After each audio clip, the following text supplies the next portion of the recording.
Dear students, in this session we are going to study about the classical normal linear regression model.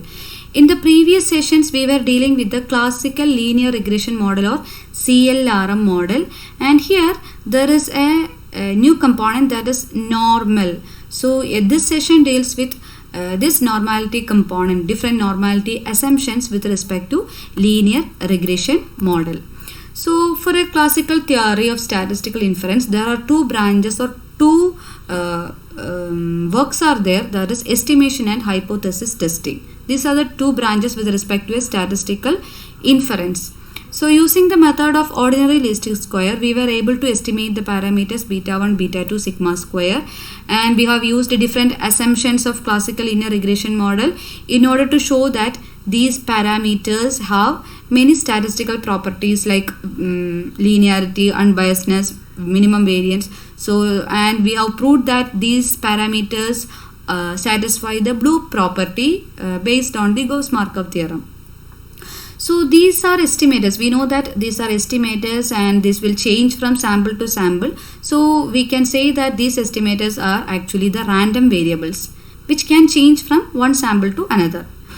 So here the fact is that estimation is only a half of the half part of statistical inference, the other being the hypothesis testing. So both estimation and hypothesis together will constitute the statistical inference of linear regression model.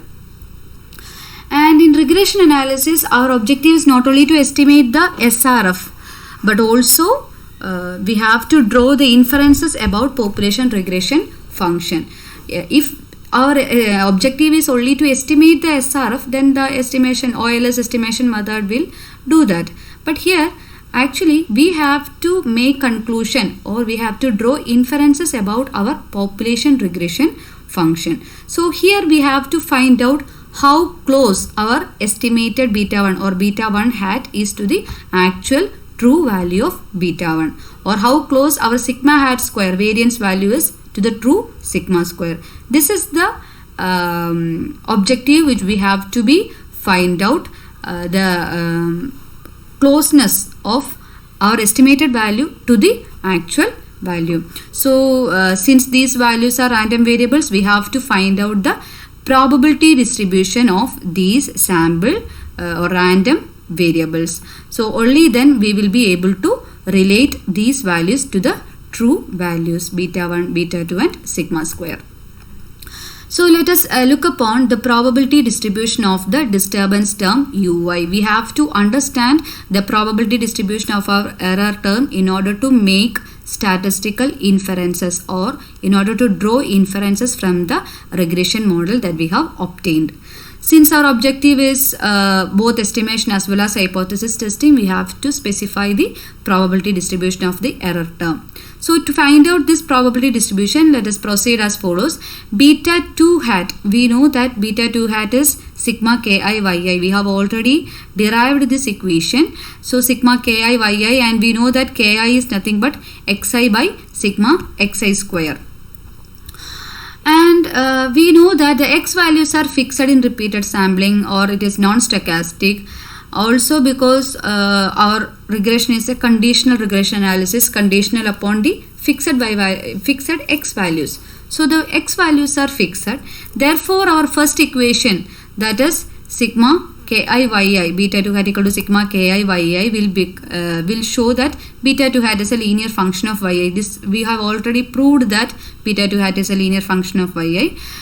And we know that yi is beta 1 plus beta 2 xi plus ui, our population regression function. Therefore we can write first equation as beta 2 hat is equal to sigma ki yi can be substituted with beta 1 plus beta 2 xi plus ui. Okay. Now here ki, beta, xi, all these values are fixed values, constant fixed values.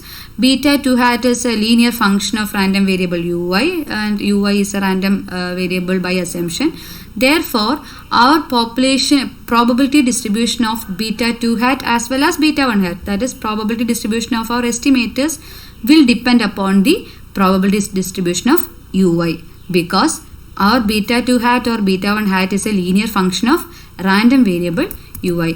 This is because in this equation ki, beta 1, beta 2, xi, all these are fixed values. So beta 2 hat is ultimately depending upon the error term ui, and therefore therefore the probability distribution of ui is of an important factor. So since the knowledge of the population probability distribution of OLS estimators is very important in order to draw inferences about the population value, the nature of probability distribution of ui have a important role in hypothesis testing. Now, the method of OLS does not make any assumption regarding this probability nature of ui. Therefore, it is of little use for the purpose of drawing inferences about PRF from the SRF using this OLS method or the Gauss-Markov theorem. So this problem or this gap can be filled only if we are ready to assume that the error term u, different error terms will be there. So the error terms u follow some probability distribution. So we have to assume that u will follow some probability distribution, and in the context of regression analysis it is assumed that these error terms follow normal distribution. So this normality assumption for ui should be included when we are dealing with the classical linear regression model, and then our model will become classical normal linear regression model. So the additional term normal will signify the normality assumption of ui, which is very important in order to make inferences about the regression function. So for that we have to go for normality assumption for ui. What are the different assumptions of normality assumptions for the error term ui? In the regression context, it is assumed that ui follows normal distribution. We have already assumed that this error term follow normal distribution. So in classical normal linear regression model, which assumes that ui is distributed normally with, so the normal distribution of ui follows mean value, that is expectation of ui is equal to 0, variance of ui, that is expectation of ui minus e of ui all square, then e of ui is 0, therefore it will become expectation of ui square, which is equal to sigma square. We have already proved it is a constant value. Then covariance ui uj, that is relationship between two error terms, will be also equal to 0. Expectation of ui uj, it will be equal to 0. Here expectation of ui is equal to 0 as well as expectation of uj equal to 0. Therefore the rest components are expectation of ui uj, which will be equal to 0. So these assumptions can be more compactly stated as our error term ui follows normal distribution with mean 0 and variance sigma square. So mean expectation of ui 0 and variance is sigma square. So the normal distribution is followed by 0 mean and sigma square variance. And this symbol, it means distributed as, and n stands for normal distribution. So this is read as ui follows or ui is distributed normally with 0 mean and sigma square variance.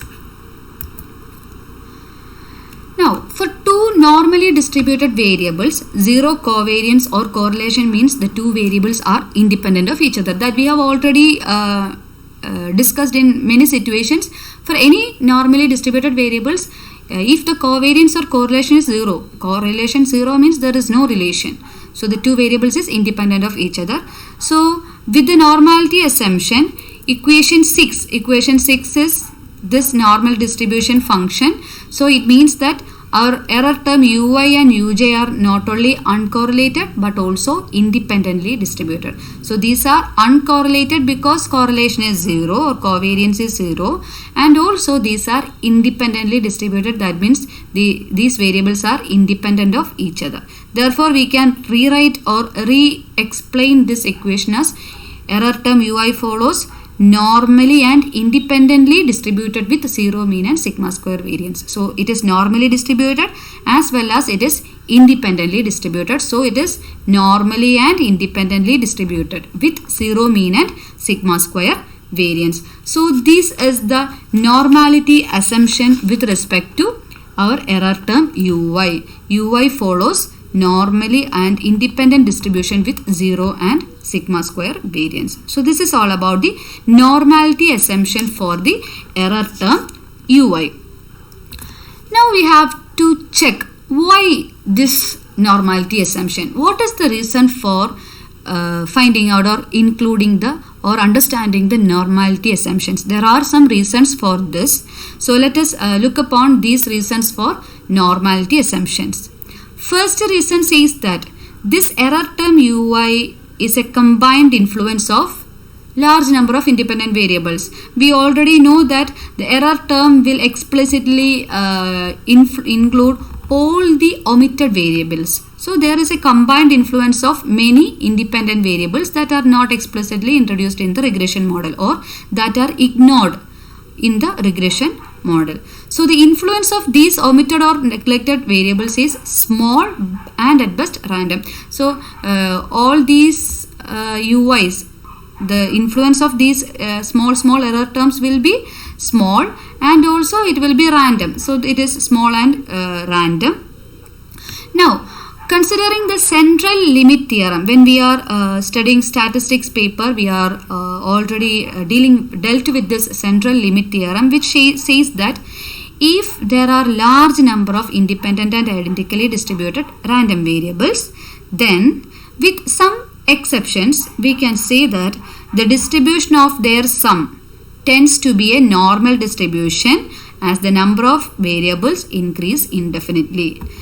Okay, so in simple words we can say this central limit theorem as when there are large number of this random variables which are independent and identical, and when there are large number of independent or this random variables, then the sum of the distribution or sum of these variables will be distributed normally, and as the number of these variables increases indefinitely, all the sum of the distribution tends to be normally distributed. So this central limit theorem is the base or theoretical justification for the normality assumption. This central or we are depending upon this central limit theorem when we are discussing the normality assumption.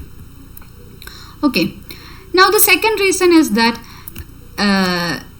again it is regarding the central limit theorem. Even if the number of variables is not very large, so just previous case we say that if it is of large number, even if the number of variables are not large or if these variables are not strictly independent, still their sum will be normally distributed. So it is not compulsory that the variable should increase indefinitely or large number of variables should be there. These are not compulsory element.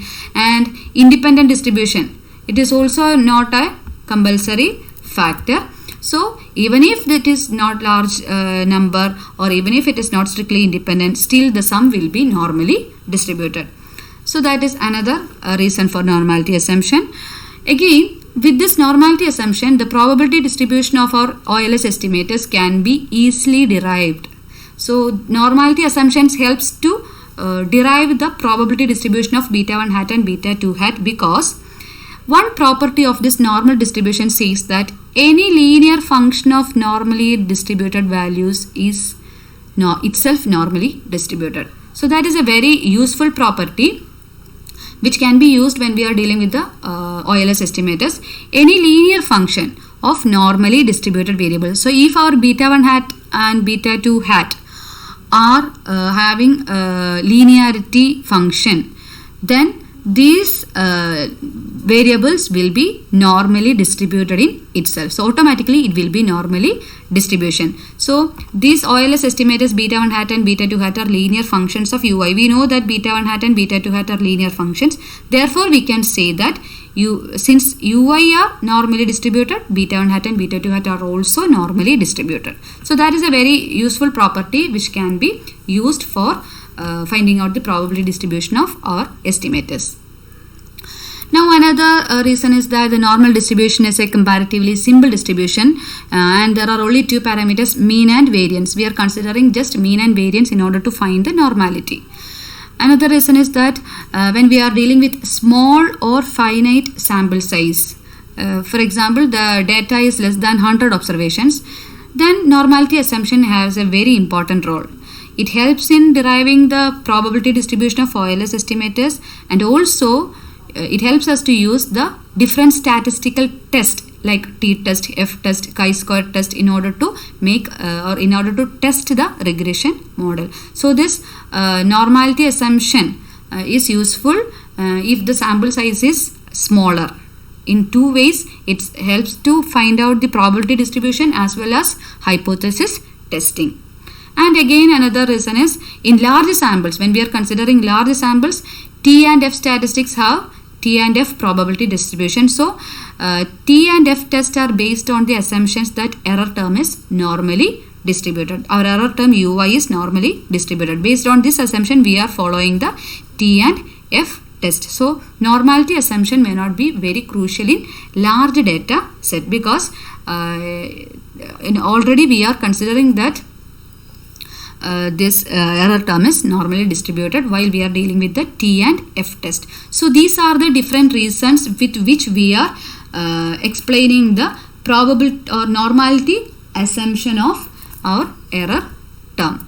Now, based on these normality assumptions, we can find out the different properties of our OLS estimators. So we have already find out different normality assumption of Uy, that is Uy is normally distributed with mean 0 and sigma square variance. Based on this normality assumption, let us look upon different properties of our OLS estimators beta 1 hat and beta 2 hat. So already we have found some properties earlier, that is if Uy follows normal distribution, then we have unbiasedness. Our beta 1 hat and beta 2 hat both will be unbiased. Then minimum variance will be there. So we can totally say that our estimators will be having minimum variance and unbiased estimators, or efficient estimators with minimum variance and also unbiased. Now another property is that beta 1 hat and beta 2 hat have consistency. It means that with the increase in the sample size, the estimators converge to true population value. So as much as we are increasing the number of samples, or sample size is increasing, we are approaching or we are converging to the true population value.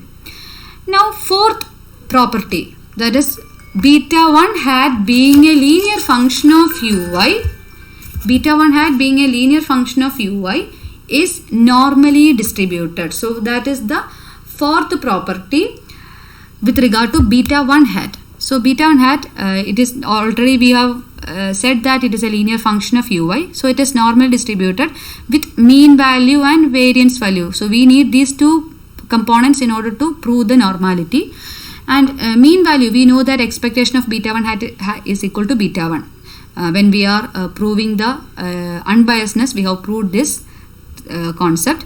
Now again, variance, that is sigma square of beta 1 hat is equal to sigma xi square by n sigma xi square into sigma square. So this is the variance value. So compactly we can write the normality assumption or normality property as beta 1 is following normal distribution with beta 1 mean. Yes, this is the mean value, and sigma square variance. So sigma square beta 1 hat, that is variance of sigma square is represented as, or variance of beta 1 hat is represented as sigma square of beta 1 hat. So we can write this by the property of normal distribution of the variable Z. Z is used to represent a normality or normal distribution, so which can be defined as Z is equal to beta 1 hat minus beta 1 by sigma beta 1 hat, or this is the estimated value minus actual value divided by the standard error or root of variance, that is sigma. Sigma square is the variance value, so root of sigma square, that is sigma, is the standard error. So this follows standard normal distribution. Standard normal distribution means the mean will be 0, variance will be 1. We already discussed or we already studied all these concepts in statistics paper regarding standard normal distribution. So here standard normal distribution implies that it follows 0 mean and unit variance, or variance will be equal to 1.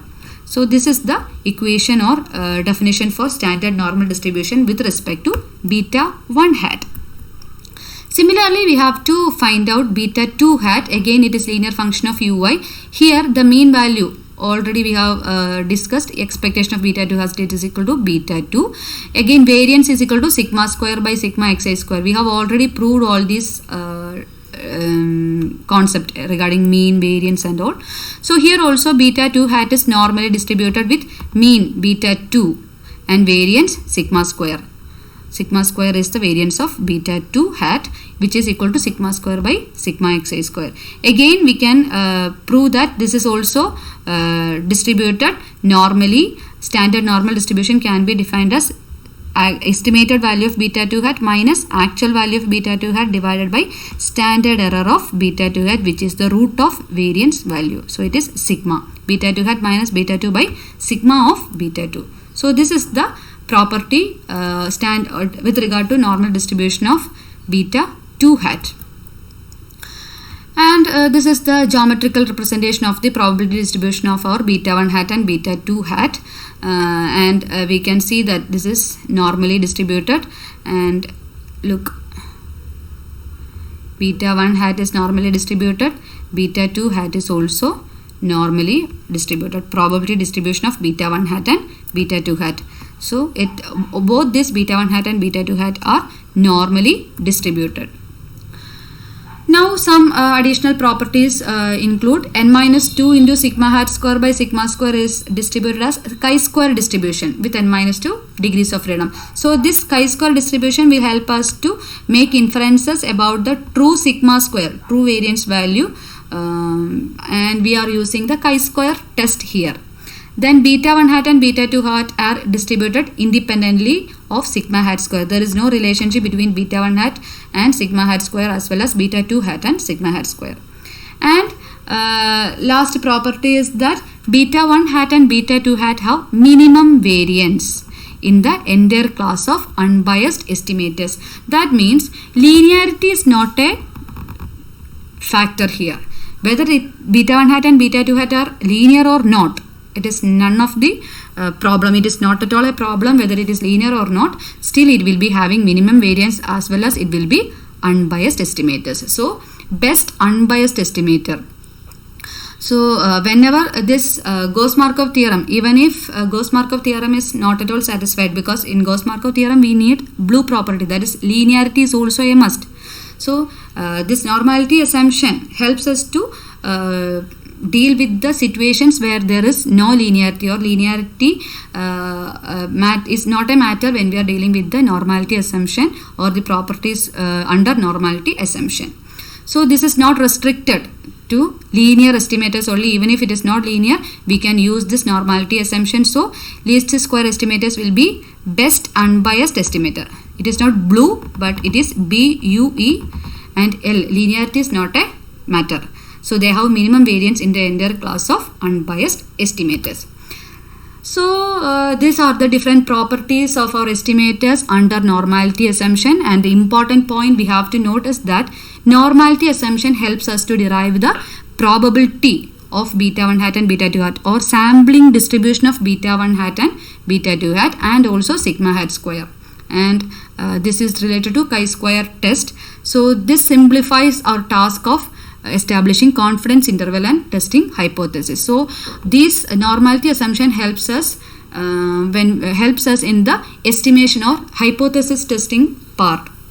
So with the assumption that our error term follows normal distribution with mean, 0 and sigma square variance, our dependent variable yi, which is a linear function of ui, is itself normally distributed. So our dependent variable yi is normally distributed with mean beta 1 plus beta 2 xi, variance sigma square.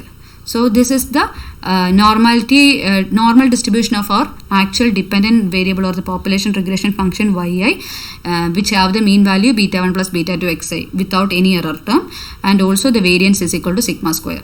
Therefore we can write our yi as yi follows normal distribution with beta 1 plus beta 2 x mean and sigma square variance. So these are the different dimensions with regard to normality assumption of our error term ui, which is very important with respect to hypothesis testing or with respect to the second part of our statistical inferences, which implies the hypothesis testing. Thank you.